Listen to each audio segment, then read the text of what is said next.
Dating The Bark Ads muling bumisita sa Itbulaga. Live ng Itbulaga nagkagulo, dahil sa pagbisita ni Andres Mulak.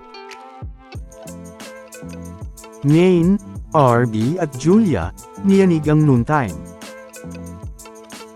Talaga namang pasabog na Sabado na naman ang napanood sa Itbulaga, dahil opening prod number pa nga lang ng Grand Finals ng Foreignoy, ay talaga namang pasabog na. Lalo na nga, nang lumabas ang mga The Bark Ads na sina Maine, RB at Julia.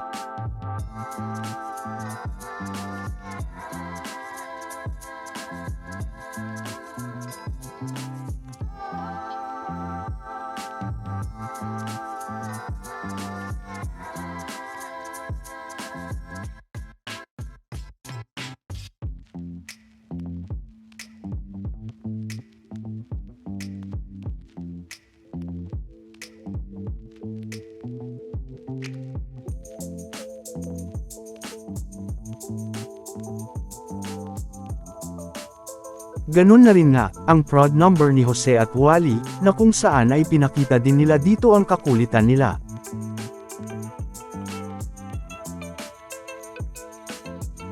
Na talaga namang opening pa lang ay pasabog na talaga namang hinangaan ng mga netizens.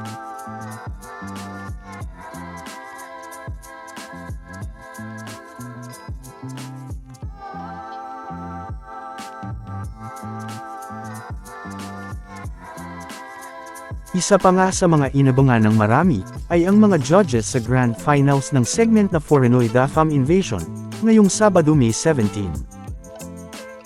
Na kung saan, ay pasabog din nga ang mga naging judges dito ng Itbulaga, na kung saan ay una na nga dyan, ay ang pagbabalik ng dating The Bark Ads na si MJ Lastimosa, na kung saan ay ang kukumpleto sa M4 o 4M noon ng Itbulaga, kasama nga si Maine, Miles at Maha.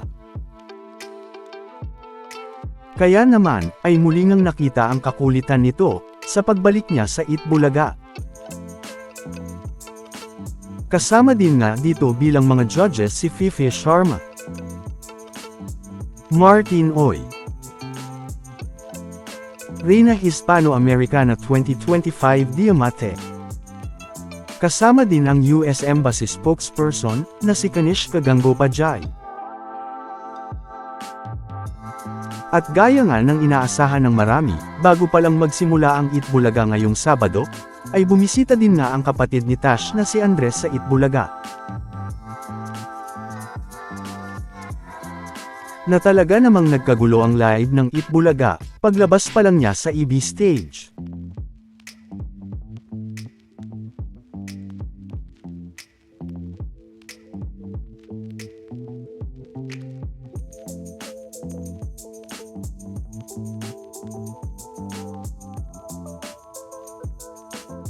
Hindi pa nga natapos dyan, dahil shoutout din ng mga The Bark Ads si Tash live sa Itbulaga. Dito din nga, ay makikita ang nakakatawang pabirong pag-walkout at pag-iyak ni Maine at Miles, nang damayan nila si Riza, matapos na malamang may girlfriend na pala ang Foreignoy from Venezuela na si Juan.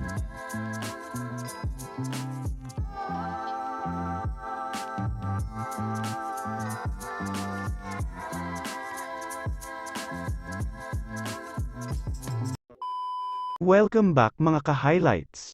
Bago tayo magpatuloy ay maaaring mag-subscribe at i-click ang notification bell para updated kayo sa mga susunod pang videos, at paki-like na rin ang video, share at mag-comment na rin. Maraming salamat po. Samantala, ang nanalong The Bark Ads Choice sa Foreignoy ngayong Grand Finals, ay si Hyunjul from South Korea. Ang best talent ay si Praise from Zimbabwe. Second runner-up si Shotaro from Japan. Ang first runner-up naman, ay si Alvaro from Chile. At ang tinanghal na grand winner, ay ang nanalo din bilang The Bark Ads Choice na si Hyunjul from South Korea.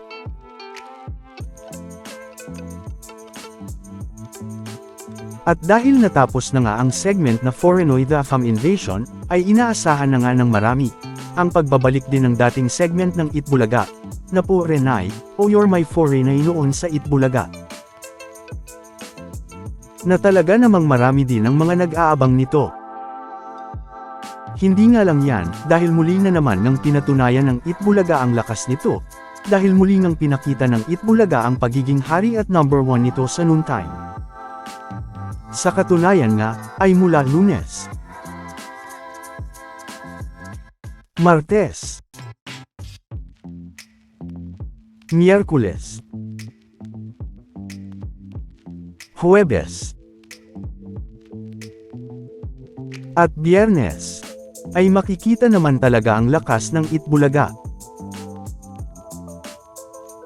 Pero, ngayong Sabado nga, ay muli ngang pinakita ng Itbulaga ang lakas nito, dahil 42 minutes pa nga lang pagkatapos magsimula ang YouTube livestream ng Itbulaga, ay makikitang may mahigit 53K na agad ang dami ng nanonood dito. At makikitang may mahigit 10K naman ang dami ng nanonood sa YouTube livestream ng Showtime, sa kaparehong oras. Mahigit 1 oras naman pagkatapos magsimula ang YouTube livestream ng Itbulaga, kasabay ng opening ng mga Dabark ads, ay makikitang may mahigit 76K na agad ang dami ng nanonood dito. At may mahigit 42K naman ang dami ng nanonood sa Showtime, sa kaparehong oras. Pero, 2 oras naman pagkatapos magsimula ang YouTube livestream ng Itbulaga, ay makikitang umabot na nga agad ito ng mahigit 108K, na makikita nga ang dami ng nakatutok sa YouTube livestream ng Itbulaga. At sa kaparehong oras, ay makikitang may mahigit 67K naman ang dami ng nanonood sa Showtime.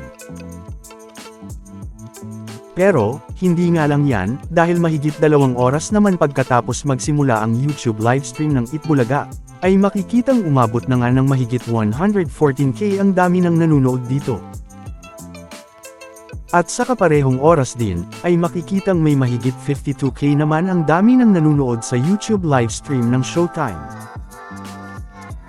Na kung saan, ay makikitang ang mas marami pa rin nga ang mga nanonood, at mga tumututok sa Itbulaga, kung ikukumpara nga sa katapat nito sa noontime. Natandaan, na kinunan natin ito sa kaparehong oras, para patas at walang dayaan. At dahil nag-focus na tayo sa panunood, ay paki-comment na lang din kung mas tumaas o nadagdagan pa ang views ng Itbulaga. Samantala, ano naman ang mga masasabi nyo, patungkol sa mga napag-usapan natin, sa video na ito?